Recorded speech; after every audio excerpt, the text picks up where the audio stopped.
Hi everyone, I am back again with another video. मैंने अपने पिछले वीडियो में बताया था कि कैसे मैंने अक्टूबर 2018 में टेक केयर कर स्टार्ट करके उसे मार्च 2019 तक 1,70,000 मंथली पेज व्यू तक पहुंचा दिया। लेकिन आने वाले महीनों में चीजें इतनी आसान नहीं थी। अप्रैल 2019 में हमारा ट्रैफिक 1,23,000 विजिटर पे ड्रॉप होके 48,000 विजिटर पे पहुंच गया। उसके अगले महीने मई 2019 में ये नंबर घट के सिर्फ 35,000 विजिटर पे पहुंच गया। जून और जुलाई आते आते हमारी वेबसाइट पे ट्रैफिक सिर्फ 25,000 रह गया था। फिर उसके 1-2 महीने बाद अक्टूबर तक हमारी वेबसाइट सिर्फ 15,000 मंथली विजिटर्स ला रही थी। तो कहां एक टाइम हम लोग 1,25,000 विजिटर्स ला रहे थे और अब वो नंबर सिर्फ 15,000 का था। एज ए न्यू ब्लॉगर मुझे समझ नहीं आ रहा था कि मैं ऐसा क्या गलत कर रहा हूं। मैं अपने तरफ से बहुत सारे आर्टिकल्स पब्लिश करता था और प्रयास करता था कि रेगुलर कंटेंट डालूं, लेकिन ट्रैफिक बढ़ने की बजाय घटता ही चला जा रहा था। मैं इस पे बहुत रिसर्च करने लगा कि मैं ऐसे क्या चेंजेस करूं जिससे कि मेरी वेबसाइट रिवाइव हो और फिर से ट्रैफिक बढ़ने लगे। तो काफी रिसर्च के बाद मुझे ये समझ आया कि मैं एग्जैक्टली क्या गलत कर रहा था। तो आज के इस वीडियो में मैं यही बताऊंगा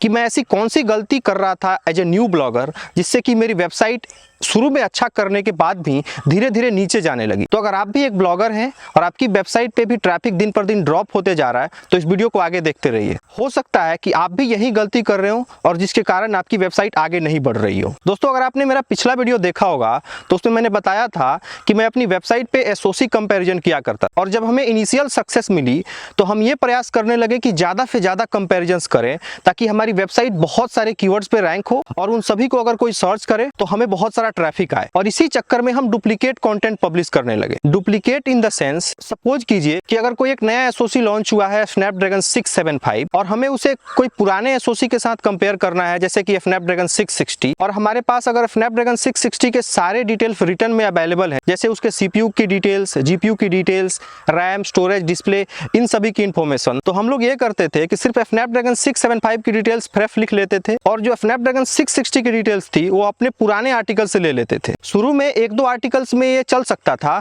बट हम लोग ये काफी बड़े स्केल पे करने लगे। अब हमें कोई भी नया कंपैरिजन करना होता था तो हम सिर्फ एक प्रोसेसर की डिटेल नहीं लिखते थे और जो दूसरा ओल्ड प्रोसेसर होता था उसकी सारी इंफॉर्मेशन अपने पुराने आर्टिकल से ले लेते थे। हमें ये लगता था कि हम इंटरनेट की बाकी वेबसाइट से कॉपी नहीं कर सकते हैं बट अपनी वेबसाइट से कर सकते हैं, बट हमारे लगने से नहीं होने वाला था।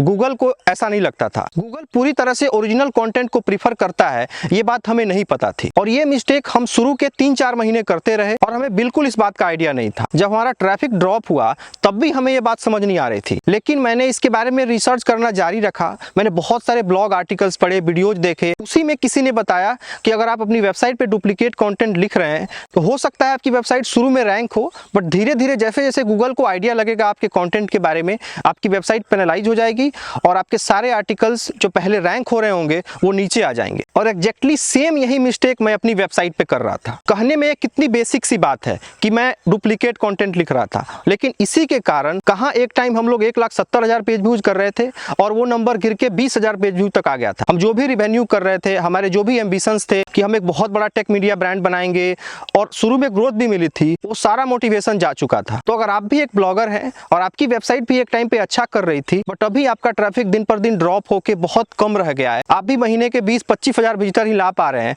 तो मे भी हो सकता है कि आपकी वेबसाइट पे भी काफी सारा डुप्लीकेट कंटेंट हो। आप अपने कंटेंट को एक बार एनालाइज कीजिए, अपने सारे आर्टिकल्स को देखिए। अगर आपने खुद लिखा है और आपको ये पता है कि आप एकदम प्योर कंटेंट लिखते हैं तब तो ठीक है, लेकिन अगर आपने किसी को हायर करके वो आर्टिकल्स लिखवाए हैं तो हो सकता है उस राइटर ने डुप्लीकेट कंटेंट लिख दिया हो। तो आप एक बार अपने पूरे कंटेंट को अच्छे से एनालाइज कीजिए और फिर ऐसे कंटेंट को फाइंड आउट करने का प्रयास कीजिए जो कि हो सकता है कि डुप्लीकेट हो। तो डुप्लीकेट कंटेंट लिखना ही एक ऐसा मिस्टेक था जिससे कि मेरी वेबसाइट का सारा ट्रैफिक खत्म हो गया। इस वीडियो में मैं यही बताना चाहता था कि अगर आपके साथ भी ऐसा हो रहा है तो इस पे एक्शन लें और अपनी वेबसाइट को ठीक करें। मैं अगले वीडियो में बताऊंगा कि मैंने एग्जैक्टली क्या किया इस सिचुएशन से बाहर आने के लिए। मैंने ऐसे कौन से चेंजेस किए जिससे कि मेरी वेबसाइट रिवाइव हुई, और ना सिर्फ रिवाइव हुई, आने वाले महीनों में हमारी वेबसाइट का ट्रैफिक फिर से बढ़ के लगभग 60,000 मंथली विजिटर तक पहुंच गया। हालांकि इस बार जो ग्रोथ थी वो पहले जैसी नहीं थी, बट हमारा ग्रोथ इस बार स्टेबल तरीके से हो रहा था और मुझे ये पता था कि अब मेरी वेबसाइट डाउन नहीं जाएगी। तो अगर आप ये जानने में इंटरेस्टेड हैं कि मैंने ऐसे कौन से एक्शंस लिए और अपनी वेबसाइट को रिवाइव किया, तो मेरे चैनल को सब्सक्राइब कर लीजिए और बेल आइकन को भी दबा लीजिए ताकि मैं जैसे ही अगला वीडियो अपलोड करूं आपको नोटिफिकेशन मिल जाए। इस वीडियो को लाइक कर दीजिए,